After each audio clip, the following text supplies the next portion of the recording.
Mesdames, Messieurs, chers et chers collègues, deux mots très, très simples de bienvenue et de remerciement. Permettez-moi de vous souhaiter la bienvenue dans la région académique Auvergne-Rhône-Alpes, dans l'Académie de Lyon pour votre université d'été. Et permettez-moi également de remercier Pierre Charéron de m'avoir convié à partager ce moment avec vous.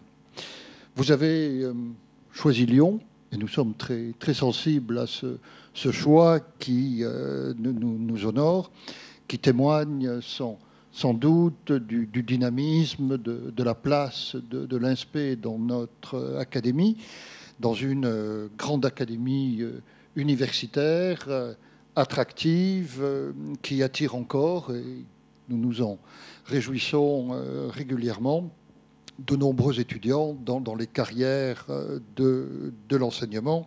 Et c'est bien évidemment quelque chose que le recteur apprécie à sa juste mesure. Vous êtes dans une région dynamique, attractive, européenne, qui, pour la définir dans le contexte européen et international qui est désormais le nôtre, est grande comme l'Irlande, peuplée comme la Suisse, avec un produit intérieur brut de près de 240 milliards d'euros, à peu de choses près comparable à celui du Danemark. C'est la seconde région économique française, après l'Île-de-France, la première région industrielle de France, avec des industries très performantes sur des secteurs très, très innovants, importants pour notre indépendance nationale, et la 8e région en Europe par le poids économique et démographique qui est le sien. C'est aussi, et le recteur de région, chancelier des universités ne saurait l'oublier, bien évidemment, le deuxième site universitaire français après l'Île-de-France. Un potentiel d'enseignement supérieur très, très important, réparti sur 4 sites principaux, Lyon et Saint-Étienne dans cette académie, mais aussi bien évidemment Clermont-Ferrand et Grenoble, qui sont 2 pôles universitaires également attractifs. Cette université, un grand établissement, une école normale supérieure, une vingtaine d'écoles d'ingénieurs, une trentaine d'autres écoles publiques relevant de nombreux départements ministériels et bien évidemment des INSPE répartis sur l'ensemble de notre territoire régional. Cela nous permet d'être très, très attractifs. Seule indication suffit à le démontrer pour Parcoursup, qui va se clore dans les jours qui viennent. Nous avons dans cette académie plus de la moitié des candidats qui sont extérieurs à celle-ci.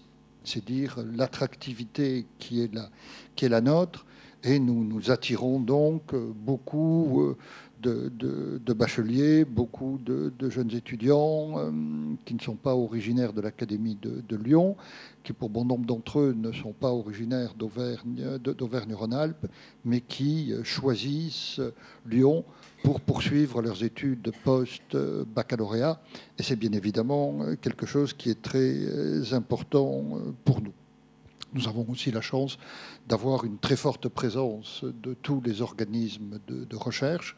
La plupart des organismes nationaux sont présents sur notre territoire, avec bien évidemment le CNRS, le CEA, l'INSERM, l'INRA, l'INRIA, et grâce à cela, 15 pôles de compétitivité et des liens très étroits entre l'enseignement et la recherche.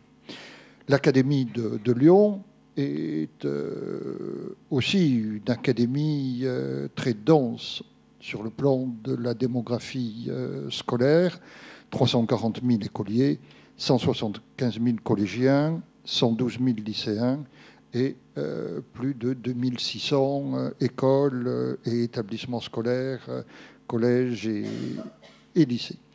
De ce fait, le directeur de l'ENSP le sait, tout comme le recteur, nous avons une académie aux enjeux éducatifs très variés du fait de la diversité de ces territoires. De la grande ruralité, dans l'Ain ou la Loire, nous sommes aux confins du Jura, du massif alpin, du massif central, avec aussi des territoires urbains très, très denses, comptant de nombreux quartiers prioritaires de la ville, et donc pour nous, bien évidemment, des zones et des établissements d'éducation prioritaire et d'éducation prioritaire renforcée. Et cette réalité, cette complexité imprègne, bien évidemment, les problématiques pédagogiques qui sont les nôtres sur nos territoires, de telle manière que nous ayons la capacité d'accompagner tous nos élèves dans la construction d'un parcours de réussite, en ayant des professeurs bien formés pour répondre aux différents besoins de nos élèves et de nos territoires. Les événements que nous venons de vivre, dont ce territoire n'a malheureusement pas été épargné, montrent plus que jamais l'importance de l'école, de la mission qui est la nôtre, de son rôle dans la cohésion sociale, dans la construction du vivre ensemble et dans la formation des citoyens de demain, que sont encore les élèves d'aujourd'hui. Et bien évidemment, pour la formation de nos futurs professeurs, cela doit prendre une dimension particulière, avoir un sens tout à fait spécifique, parce que nos professeurs doivent participer à ces différentes tâches, bien évidemment transmettre des connaissances, mais aussi former des citoyens, faire partager les valeurs de la République, mais leur faire partager aussi les grands enjeux de notre monde, qui sera leur monde demain, et en particulier, bien évidemment, thématique que vous avez inscrite au cœur de vos réflexions, Monsieur le Président, le développement durable, la transition écologique, qui sont pour nous déjà au cœur de nos préoccupations. Je voudrais tout simplement rappeler que, à la demande de la Première ministre, l'ensemble des cadres dirigeants ont été formés ces dernières semaines à ces questions-là, savoir comment mieux les aborder, identifier les problématiques. Et je peux vous dire que participer moi-même à plusieurs séances de formation avec les 12 préfets de la région, l'ensemble des membres du corps préfectoral, de telle manière que nous maîtrisions moins nous-mêmes ces différents sujets. La ministre de l'Enseignement supérieur vient de décider que tous les établissements d'enseignement supérieur devraient mettre en place des formations identiques pour l'ensemble de leur personnel, et les chefs d'établissement ont été invités à se saisir de cette question pour la prochaine rentrée. On voit bien à travers ces exemples, sont bien évidemment tout à fait symboliques, qu'il y a la nécessité de partager ces réflexions, et bien évidemment, c'est là que vous intervenez, de les faire partager par tous nos professeurs, quelles que soient d'ailleurs les disciplines enseignées. Ça n'est pas simplement le fait des sciences et vie de la Terre ou des professeurs d'histoire, géographie. Toutes les disciplines, toutes les matières doivent se sentir concernées par cette problématique, non seulement dans le cadre de la formation initiale, celle que vous dispensez, mais aussi, et le recteur ne l'oublie pas, je crois que la collègue en charge de cette question acquiesce, et je l'en remercie, le recteur en charge de l'école académique de la formation continue ne l'oublie pas pour la dimension de formation continue. L'école, au cœur des enjeux de la société, doit naturellement pleinement se saisir de ceci pour les faire partager par nos jeunes concitoyens qui devront, tout comme nous d'ailleurs, modifier leur comportement. Vous savez, nous avons un plan national et international, une stratégie ambitieuse de décarbonation, et nous ne pourrons pas atteindre les objectifs que nous nous sommes collectivement assignés si collectivement, et donc individuellement, nous ne modifions pas nos comportements. On le voit d'ailleurs ici même, sans doute plus qu'ailleurs. Je ne sais pas si vous en aurez le temps, mais si vous décidez de prolonger votre séjour, je vous y invite. Il suffit d'aller à Chamonix, à la mer de glace, pour voir recul de celle-ci depuis une vingtaine d'années. C'est absolument édifiant, sidérant, et on peut même ajouter extrêmement inquiétant. Et s'il y en a qui ne croient pas à la réalité de ce phénomène, eh bien, il suffit d'aller voir pour le mesurer de ses propres yeux. Je vous invite à poursuivre à Chamonix après avoir découvert les plaisirs de la ville de Lyon. Voilà. Je laisserai Madame Jalabert vous dire des choses beaucoup plus savantes que moi sur le sujet. Je voudrais simplement vous dire le plaisir qu'est le mien de vous accueillir dans cette ville de Lyon, dans cette belle région. J'espère que vous aurez le plaisir d'en goûter toutes les opportunités, et vous remercier pour l'action qui est la vôtre, pour la construction du futur de notre école. Penser la formation de demain, c'est en effet, bien évidemment, penser, préparer, construire l'école de demain en intégrant les enjeux de votre réflexion aujourd'hui, mais plus largement les enjeux qui constituent tous les défis de notre collectivité. C'est collectivement, mais vous le savez mieux que quiconque, que nous devons promouvoir notre modèle d'école républicaine au service de tous, attentive au devenir de tous les élèves.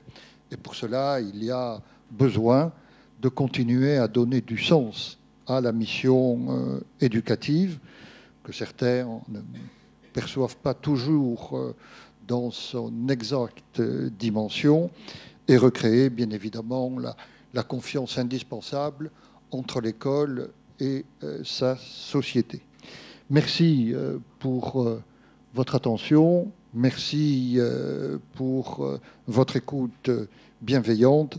Je vous souhaite une excellente université d'été, riche, fructueuse dans ses réflexions, les enseignements dont vous pourrez nous faire bénéficier.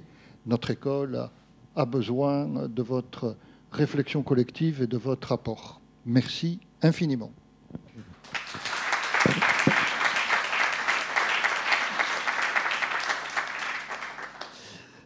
Merci, donc Pierre, merci Monsieur le Recteur. Chers collègues, à vos noms, grades et qualités, donc c'est pour moi un honneur à la suite de Monsieur le recteur de l'Académie de Lyon, de dire quelques mots pour introduire cette université d'été, donc du réseau des INSPE 2023. Alors, dont le sujet est la durabilité, vous l'avez dit, et la problématique, puisque dans les INSPE on problématise, c'est normal, c'est quelle piste pour l'éducation et la formation à la durabilité. Alors, je vais commencer par des remerciements. D'abord, bien évidemment, pour vous remercier chaleureusement, Monsieur le recteur, et sincèrement pour les mots que vous avez dit à l'instant. Je crois que nous sommes tous très honorés de votre présence aujourd'hui. C'est un symbole, je dirais un double symbole, un symbole de la place, vous l'avez dit, de l'INSPE, de l'Académie de Lyon dans le paysage académique, et aussi peut-être la place qu'occupe la formation des enseignants dans les politiques publiques, les politiques éducatives.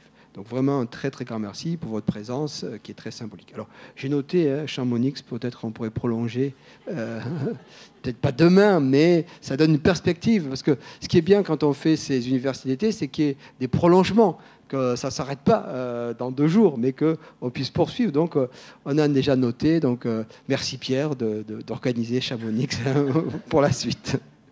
Alors je tiens aussi à remercier, parce que c'est important de remercier nos partenaires habituels, nos soutiens fidèles, que sont la CASDEN, la MAIF, la MGEN, la GMF, leur présence et leur intérêt constant pour nos travaux, leur fidélité, donc, qui nous soutiennent pour tous nos événements. Donc vraiment un très grand merci à eux. Merci aussi à nos tutelles directes, c'est-à-dire les ministère de l'Éducation nationale et de la jeunesse, ministère de l'enseignement supérieur et de la recherche, et en particulier qui apportent leur soutien grâce à leur direction générale, et en particulier à DGESCO et la DGCIP. Donc merci beaucoup à eux pour ce soutien.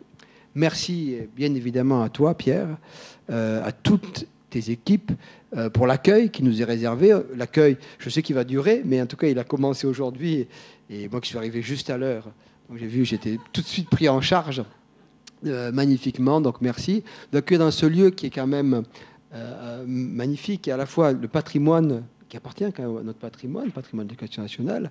Je connais mieux l'histoire que moi, bien évidemment, mais aussi on voit la modernité du lieu, donc à la fois la beauté patrimoniale et la beauté actuelle des travaux qui ont été entretenus, qui là aussi est un signe, je crois, de la politique publique en faveur de la formation des enseignants, des CPE, des psychologues de l'éducation nationale. Alors, les INSPE, je vais en dire un mot quand même bref. Vous savez que les INSPE, c'est une association qui réunit les 32 INSPE en France, un INSPE par académie, et l'école, l'MCA, qui est l'école qui assure la formation de l'enseignement agricole. Donc c'est un collectif, un véritable collectif réseau, et c'est un peu ce qui peut, en quelque sorte, constituer notre force. Alors, la force de l'INSPE, c'est aussi la façon dont sont constituées nos équipes plurielles. C'est-à-dire qu'il y a des enseignants du premier degré, du second degré, des CPE qui sont affectés à temps plein dans les INSPE, mais on a aussi des collègues du premier degré, du second degré, des CPE qui sont affectés en temps partagé, pour faire simple, c'est-à-dire qu'ils ont aussi des élèves devant la classe. Nous avons des enseignants-chercheurs, professeurs des universités, maîtres de conférences. Nous avons des collègues de l'inspection qui travaillent aussi avec nous. Nous avons toute une série de partenaires, je ne vais pas les citer tous, de l'école. Donc ce sont des équipes plurielles, pluricatégorielles, qui sont, je dirais, au cœur de la formation et qui sont essentielles pour les étudiants qui se destinent à ce métier qu'ils ont choisi. Et ça permet, cette équipe, d'accompagner au mieux ensuite donc, les étudiants, pour qu'eux-mêmes accompagnent les élèves, bien évidemment, qui vont être amenés à rencontrer tout au long de leur carrière, c'est-à-dire aujourd'hui et pour l'avenir.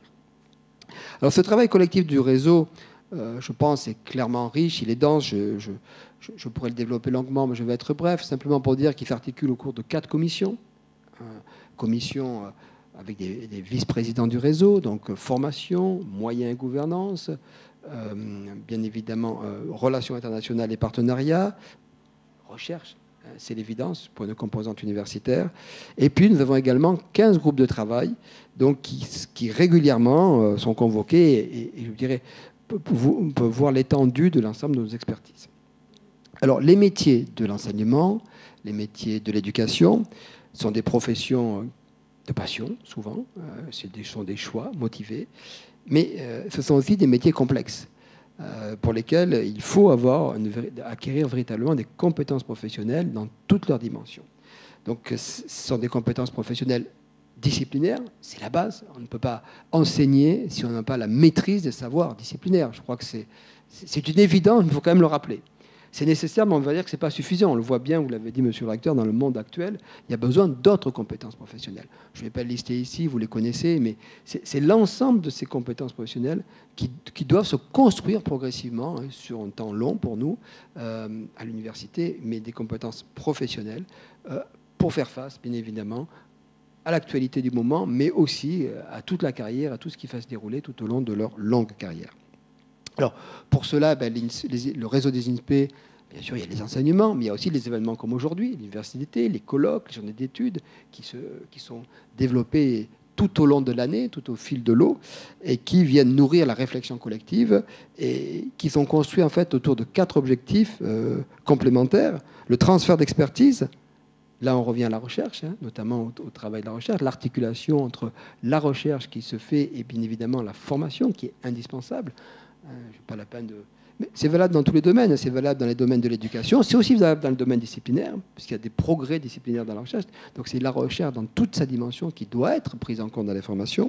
L'ouverture à l'international, c'est également une évidence, c'est de s'ouvrir, bien évidemment, à ce qui se fait à l'extérieur. On a toujours à apprendre des pratiques de tous les pays, quels qu'ils soient. Et Thierry, qui est là, le sait parfaitement. Il nous fait des rapports réguliers. Notre collègue du Sénégal, qui est ici présent, va certainement nous apporter beaucoup de choses très, dans quelques instants. La formation de formateurs, qui est essentielle pour ancrer, bien sûr, toute la formation au terrain. Et bien sûr, la diffusion et le partage des réflexions sur les enjeux de l'éducation. Alors, je reviens à cette université d'été spécifique. Pourquoi avoir fait ce choix ? L'année dernière, nous avons fait le choix de la culture, qui est aussi un sujet important. Cette année, nous avons fait le choix de la durabilité et la transition énergétique. Alors, quand je dis pourquoi, la réponse semble évidente, hein, je crois, pour tout le monde. Nous sommes tous conscients que notre monde, vous l'avez dit tout à l'heure, est confronté à des défis sans précédent. Les changements climatiques, la perte de biodiversité qui est terrifiante. Vous avez parlé, bien évidemment, de ce qui se passe à Chamonix et les glaciers qui reculent. Mais les glaciers qui reculent, c'est du réchauffement, c'est aussi la biodiversité qui disparaît, qui se transforme. Les inégalités sociales, les inégalités économiques sont autant de problématiques complexes qui nécessitent des actions concertées. Alors, au cœur de ces enjeux, bien évidemment, nous avons l'éducation, nous avons la formation. L'éducation, c'est une clé essentielle pour préparer les générations futures à comprendre, à agir, à innover dans un monde qui est en perpétuelle évolution. Et je vais reprendre là aussi les mots de Mme Brundtland, que tout le monde connaît ici, donc pas la peine de rappeler qui elle est, mais qui avait dit que c'était aussi une clé essentielle pour répondre aux besoins du présent sans compromettre la capacité des générations futures à répondre aux leurs. Je crois que là, on est au cœur du sujet. Et former les élèves, les étudiants aux enjeux du développement durable devient pour nous une urgence absolue. Je crois qu'on se rejoint. C'est pratiquement les mêmes mots que vous avez employés, monsieur le recteur. Je crois que c'est le message, il est clairement affirmé dans le dernier rapport du GIEC. Vous le connaissez, je ne vais pas y revenir. Un rapport de groupe de travail qui a été présidé par le paléoclimatologue Jacques Jouzel, ou encore dans un rapport de l'inspection générale qui a été publié récemment et qui sera, je crois, présenté dans une table ronde demain par Monique Dupuis. Donc voilà, on a tous ces éléments-là. Et pour cela, bien évidemment, l'école primaire, dès la maternelle d'ailleurs, le secondaire, l'université joue un rôle clé. Alors l'école, pourquoi ? L'école, simplement, les chiffres parlent d'eux-mêmes. Hein. Il y a 1 million d'enseignants de CPE qui sont en position de formation, de dialogue. Il y a environ 800 000 jeunes, dont la très grande majorité, c'est-à-dire 800 000 jeunes, à peu près 90%, suivent la totalité de la scolarité, 13 années. Donc c'est considérable. Là, on voit bien que les moyens d'action sont là. Donc ce sont bien eux, les enseignantes qui vont structurer les connaissances, qui vont structurer les raisonnements, qui vont développer la pensée complexe, les valeurs. Donc il sera de cette jeunesse qui va être au premier rang, qui est au premier rang pour subir, on va dire, mais qui est aussi au premier rang pour préparer l'avenir et transformer les choses. Alors, cette université vise à répondre à des questions qui me semblent cruciales, en rassemblant des experts de haut niveau, des chercheurs, des anciens chercheurs, des formateurs, des acteurs rectoraux, des représentants de l'institution, des collègues du CESEN, un grand nombre de personnes qui sont tous compétents dans le domaine. Et ensemble, nous allons partager pendant ces 3 jours, on va dire, pour faire simple, les connaissances, nos expériences, nos idées novatrices, pour façonner l'avenir de l'éducation au développement durable. Nous allons explorer différentes approches éducatives, les bonnes pratiques, les initiatives inspirantes qui ont lieu ici ou là. Notre objectif, on sait bien qu'il y a des choses formidables qui se font à peu près partout. L'objectif d'universités comme celle-là, c'est de passer à une échelle beaucoup plus grande, à transformer durablement, si j'ose dire, les choses, et partout en France, partout dans toutes les classes, dans tous les lieux, dans toutes les universités. C'est ça notre objectif. Alors, on va identifier bien sûr les défis, les obstacles qui se dressent sur le chemin, parce que forcément il y en a, hein. On en connaît certains, pour essayer de les dépasser et pour essayer d'avoir des solutions concrètes et pragmatiques. Alors, je suis convaincu, bien évidemment, que cette université d'été sera un tremplin pour l'action, c'est important. Il s'agit bien sûr d'avoir un échange académique, savant, c'est évident, mais au-delà, il faut que ça se traduise pour générer des idées qui vont se traduire par des actions tangibles dans nos écoles, dans nos collèges, dans nos lycées, dans nos universités. Chaque contribution compte, chaque voix est importante, et c'est ensemble que nous avons créé ce mouvement pour une éducation, une transformation de la durabilité. Alors nous parlons depuis longtemps d'éducation et développement durable, depuis les années 90. Il y a eu la circulaire de 2004 que vous connaissez, hein, je pense toutes et tous, qui a quand même été un élément important sur l'enseignement au développement durable. Et je crois qu'aujourd'hui, tous les éléments sont réunis pour aboutir enfin à une solution importante, au passage à l'échelle, comme on dit. Alors je vais terminer, quand même, pour vous dire que cette université d'été va montrer que nous sommes très motivés, très décidés, très déterminés à aider nos élèves et nos étudiants à développer leur implication dans les enjeux de durabilité. Alors je vais terminer vraiment cette fois-ci, c'est ma conclusion. Ce sera la même que l'an dernier, vous voyez, comme quoi je recycle. C'est de la durabilité. Je vais faire une double citation, puisque l'année dernière, nous étions à l'Institut du monde arabe, en présence de notre ancien ministre Jack Lang. Donc je l'avais cité lui-même, qui citait René Char, en disant que je souhaitais que vous soyez dans un esprit du soleil levant, avec la volonté de déplacer les montagnes. Je crois qu'on ne fait jamais assez pour notre école, on n'est jamais assez ambitieux, et je crois qu'on vous l'êtes ici, toutes et tous. Merci beaucoup pour votre écoute. Merci encore, monsieur le recteur, pour votre présence et pour votre soutien. Et je laisse la parole tout de suite à Pierre, qui va donner les éléments essentiels maintenant.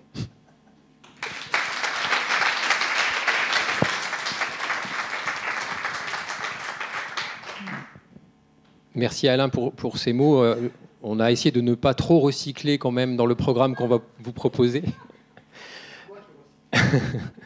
Vous dire simplement que, et je reviens très rapidement sur le titre qu'on a retenu pour cette université d'été, je pense qu'on aurait pu aller chercher des éléments dans les 2 discours que vous venez de faire, monsieur le recteur, Alain, pour finalement arriver à ce triptyque, cette idée d'imaginer, de vivre et d'agir ensemble, collectivement, dans un monde qui change, dans un monde qui bouge, dans un monde qu'on a nommé ici en transition pour que les choses soient explicites. Pour tout dire, on avait hésité entre le monde en transition et le monde complexe, parce que le terme de complexité, vous l'avez peut-être vu dans le programme, revient de façon également très importante. Donc on a fait ce choix de garder le terme de monde en transition, mais il y a bien derrière cette question-là la problématique de la complexité, la problématique également de l'incertitude, dont vous avez vu qu'elle apparaissait également dans le programme. Mais ce qui est important, c'est les 3 verbes qui débutent cette phrase. Le fait de se projeter, d'imaginer, de comprendre. Le fait de vivre aussi, par son corps, par ses pieds, on y reviendra tout de suite après. Et surtout le fait de ne pas rester passif, mais d'agir, d'être acteur, que l'on soit enseignant ou que l'on soit formateur ou que l'on soit élève. Et ça fait également partie des propositions. Alors c'est un menu qui est particulièrement vaste, complexe, il a fallu faire des choix. Ce qu'on peut dire, c'est que dans le programme que je vais vous représenter très rapidement, les choix sont allés vers une double idée. Permettre à certains moments de faire des focus très précis, très concrets, issus des réflexions et de la recherche, en faisant appel à des enseignants-chercheurs qui auront travaillé sur des choses parfois très très précises. Et puis, par ailleurs, garder un regard global, un regard complet, autant que faire se peut, en faisant apparaître, et c'est la 3e caractéristique, des points de vue complémentaires, des points de vue variés. Ce qui explique finalement le panel des interlocuteurs et des intervenants et intervenantes que vous pourrez côtoyer pendant ces 4 demi-journées. On vient donc de faire l'ouverture. Je remercie encore une fois monsieur le recteur et Alain Frugière. Et puis on se déplacera tout à l'heure dans un espace, et je commence par le présenter ici, parce qu'il va se passer beaucoup de choses ici même, hein, dans cet amphithéâtre. La plupart des conférences y ont lieu, mais on a aussi créé un espace qu'on a appelé espace connexe, dans lequel vous aurez la possibilité de découvrir un certain nombre de choses ultérieurement, et en particulier une exposition qui s'appelle Enfermé dehors. Je ne vais pas trop la dévoiler, puisque vous pourrez en prendre connaissance dès qu'on se sera un tout petit peu déplacé. Stéphane Autran, qui en est l'auteur, est présent aujourd'hui et nous expliquera quel est le sens de cette exposition et pourquoi on l'a intégrée ici à l'université d'été. Cet après-midi, une fois qu'on aura fait le point sur l'exposition, qu'on vous aura présenté l'espace connexe, vous l'aurez compris, on va vous mettre à contribution. On va mettre vos pieds à contribution pour une mise en jambe et on va vous demander d'aller en exploration sur le quartier de la Croix-Rousse. On vous a concocté beaucoup de parcours très différents. Vous aurez le choix entre ces parcours, de parcours simples à des parcours un peu plus compliqués en termes de dénivelé notamment, puisqu'on est sur une colline. L'idée sera pour vous, au travers de différentes approches, des approches sensibles, historiques, paysagères notamment, de prendre connaissance du quartier dans lequel l'INSPE est implanté et d'en revenir avec des traces, des carnets individuels qu'on vous proposera de partager par la suite. Donc c'est vous qui allez être en action, pour le coup, sur ce premier temps, et c'est pour cette raison-là qu'on vous avait demandé de prévoir des chaussures qui puissent vous permettre de marcher un petit peu. On vous expliquera exactement comment le parcours s'organisera, mais on le fera du coup dans l'espace connexe qui se situe dans le gymnase qui est tout de suite à côté. Votre première mission, si vous l'acceptez, étant bien sûr de vous déplacer jusqu'à ce gymnase sans vous perdre. Ça ne devrait pas être trop compliqué malgré tout. À la fin de l'après-midi, donc selon les groupes entre 17h et 17h30, on vous proposera de revenir ici pour déposer les carnets que vous aurez complétés, que vous aurez créés par vous-même. On les récupérera et on les mettra à la disposition de tout le monde pour que vous puissiez voir ce que les uns et les autres en font. Et vous verrez à ce moment-là qu'on pourra aussi vous montrer ce que d'autres avant vous ont pu faire avec ce type d'activité, des étudiants notamment, puisque c'est une activité qui a été déjà conduite par Dominique Chevalier, qui vous en expliquera les termes. Ce parcours exploratoire vous prendra, selon les cas, à peu près 2 heures, en n'allant pas trop vite et en prenant votre temps, puisque c'est aussi l'objectif, de découvrir ce quartier par les sens que vous pourrez mobiliser. Alors, petite précision, ça ne figure pas sur le programme, mais ce soir, vous êtes invités toutes et tous à une soirée de découverte aussi, mais sous un angle un peu différent, puisqu'on vous emmènera voir la ville depuis ses fleuves, hein, depuis son fleuve et sa rivière, pour être précis. Donc vous êtes invités très cordialement. Je donne une petite précision qui est qu'à ce jour et à ce stade, on n'a pas encore tout à fait la certitude de la façon dont les transports en commun vont fonctionner ce soir. Donc à 17h, 17h30, on espère pouvoir vous en dire un tout petit peu plus.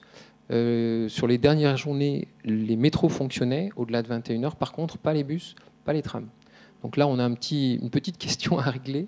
On vous tiendra au courant d'ici la fin de l'après-midi pour voir comment on peut organiser, réorganiser ce temps-là pour que vous ne vous retrouviez pas en rade loin de toute station de métro à la fin de la soirée, pour que nous ne nous retrouvions pas en rade à la fin de la soirée. Pour balayer très rapidement les autres demi-journées, on peut dire que l'université d'été s'organise en 2 temps principaux. Un premier temps où on va rester un peu large, avec une première focale par les pieds, découvrir la ville par les pieds, une deuxième focale qui consistera demain matin à revenir sur ce parcours et vous en expliquer les tenants, les aboutissants et comment ça peut résonner avec des activités de recherche.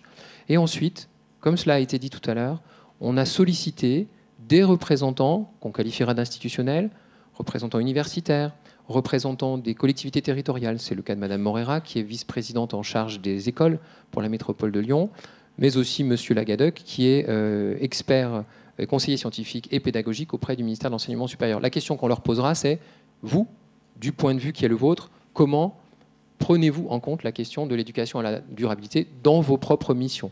Donc on ne sera pas forcément sur de la formation d'enseignants, mais c'est une première façon de voir les choses, manière finalement, comme je le disais tout à l'heure, de varier les points de vue et rentrer par une focale un petit peu large.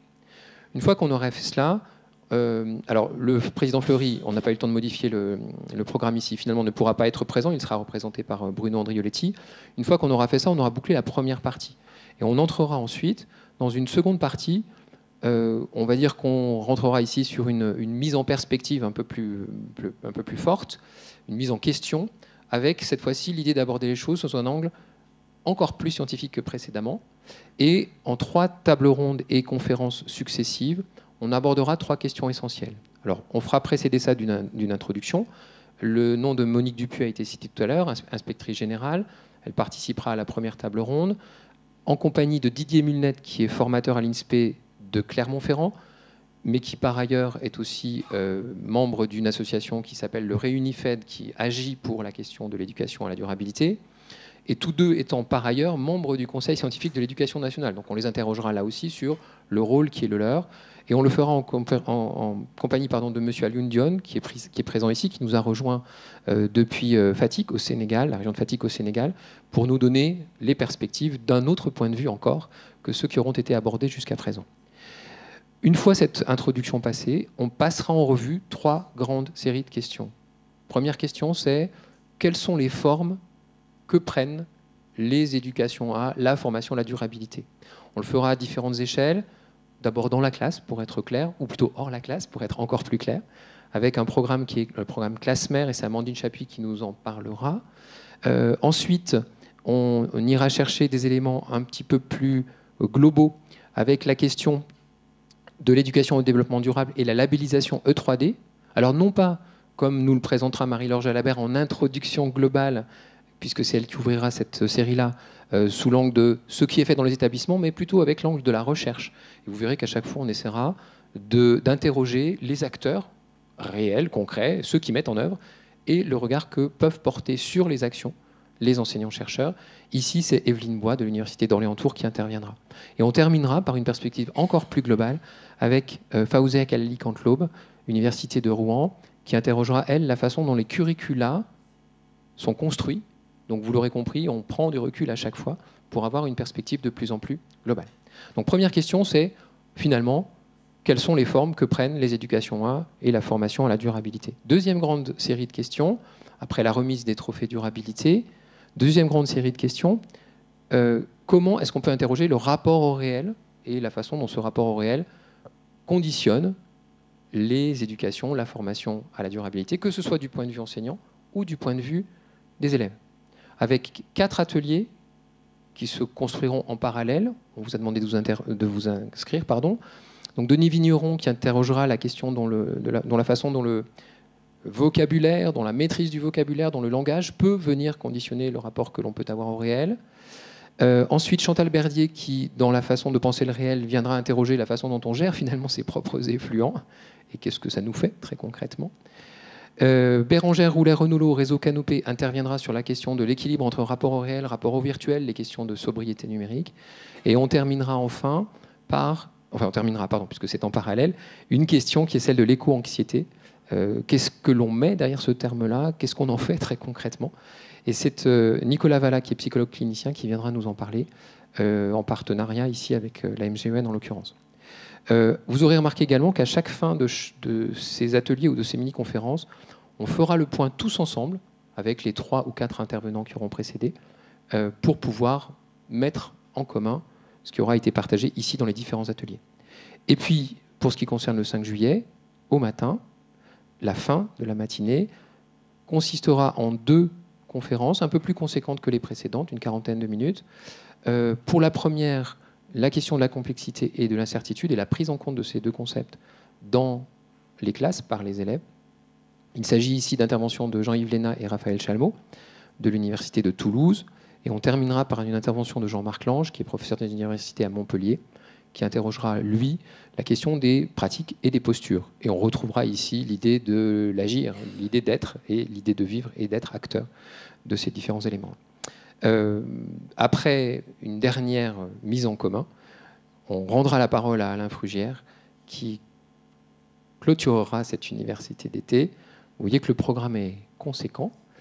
On espère qu'à la sortie, on aura pu balayer beaucoup de choses. On est tout à fait conscient que, et c'est pour ça que le titre le précisait, il ne s'agit là que de pistes, et on n'a absolument pas la prétention de creuser de chacune de ces pistes, plutôt d'ouvrir des portes et vous permettre, ensuite, une fois ces portes entrouvertes, d'aller explorer les pièces qui se trouvent derrière.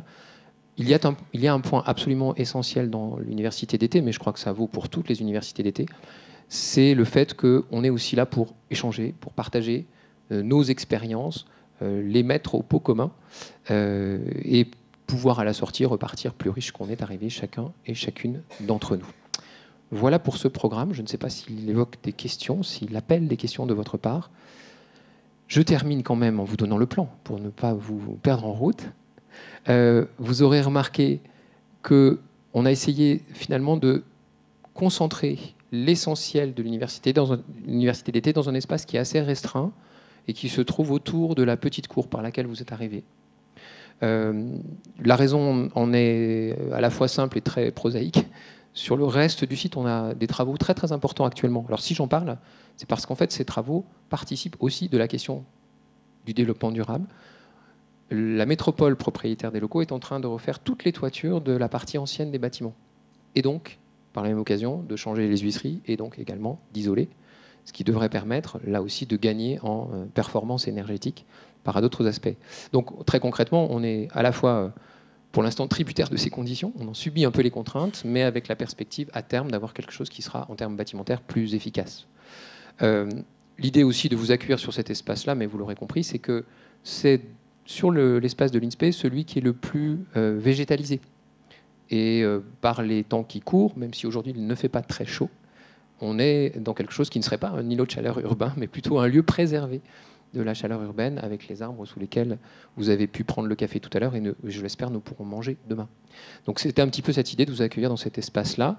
Vous citez aussi le fait que, par exemple, la mare abrite des grenouilles qui parfois gênent les cantatrices qui habitent les immeubles en face, et on nous a déjà demandé de tuer les grenouilles parce qu'elles faisaient trop de bruit. Ce que, bien sûr, nous avons refusé. Alors, pour vous situer très rapidement les différents espaces, autour de cette cour, on a donc l'amphithéâtre dans lequel nous nous trouvons ici. C'est là que se dérouleront l'essentiel des conférences, des tables rondes. Au rez-de-chaussée, dans le même bâtiment, vous pouvez le voir par la petite fenêtre qui est dans mon dos ici, se trouve la bibliothèque universitaire. Les collègues de la bibliothèque universitaire qui doivent être présentes, peut-être, ont fait le nécessaire pour vous préparer une bibliographie des ouvrages qu'on vous invite effectivement à aller, et des mémoires d'étudiants qu'on vous invite à aller voir et dont on vous invite à aller prendre connaissance. La BU sera ouverte cet après-midi et demain après-midi, les collègues étant en horaire un peu restreint, mais ayant accepté d'ouvrir un peu plus largement leurs portes que ce qui était prévu initialement. Pas très compliqué à trouver. En bas de l'escalier, vous allez tout droit et vous tombez sur la bibliothèque. Ensuite, l'espace, ça vous l'avez déjà repéré, juste derrière monsieur le recteur, la cafétéria, c'est là que se trouvent à votre disposition des fontaines à eau, c'est là que vous pourrez avoir pratiquement sur toutes les pauses du café. C'est là aussi, dans cet espace-là, que demain, pendant le temps de midi, on a fait appel à un food truck et vous pourrez vous restaurer sur place, sur le site, et à l'ombre, on l'espère. Et puis le dernier espace, c'est donc, les deux derniers espaces, pardon, c'est ce que l'on appelle ici les espaces connexes, le gymnase vert, qui a changé de couleur depuis tout à l'heure, il était rouge, mais là il est vert. Donc le gymnase vert, qui est un espace dans lequel vous retrouverez l'exposition dont on a parlé et dont on va aller tout de suite prendre connaissance, mais aussi sur cette paroi-là, un espace d'expression à votre disposition. On a mis des thématiques, il y en a 5, libre à vous de venir inscrire ce que vous souhaitez. Également, dans cette partie-là, un lieu de grande lessive. Vous connaissez sans doute le principe de la grande lessive dans les écoles primaires, qui consiste à exposer des œuvres réalisées par les élèves. Alors là, on a un peu changé la logique, mais c'est là qu'on vous demandera de venir épingler vos carnets d'exploration pour qu'ils puissent être vus par tout le monde. Certains ont déjà été mis à disposition. Et puis, pour finir, ça se situe à peu près ici au milieu, un espace sur lequel vous pourrez venir fixer vos cartes postales, puisqu'on vous avait demandé aussi d'apporter une carte postale de votre lieu de prédilection, d'origine, un lieu qui vous est cher. Donc on vous invite à venir placer vos cartes postales. On est toujours dans une logique qui consiste à se dire, on partage aussi des sensations, peut-être des sentiments, des émotions, et ça fait partie de cette logique-là. Donc ces espaces connexes, vous pourrez les fréquenter quand vous le souhaitez, dès cet après-midi, puis dans les pauses. N'hésitez pas à y aller. N'hésitez pas à y aller non plus parce que dans le reste du gymnase ici, vous retrouverez les partenaires dont Alain a parlé tout à l'heure, qui ont aussi des propositions à vous faire en matière de déplacement doux notamment, et qui vous montreront un certain nombre de solutions. Je crois que j'arrive au bout, et si vous en êtes d'accord, Stéphane Autran qui est là vous fera la présentation, mais sur place, C'est beaucoup plus simple et ce sera beaucoup plus parlant pour nous. Donc on va quitter l'amphi. Remercie encore Monsieur le recteur de sa présence. On vous invite à nous accompagner si vous en avez la possibilité.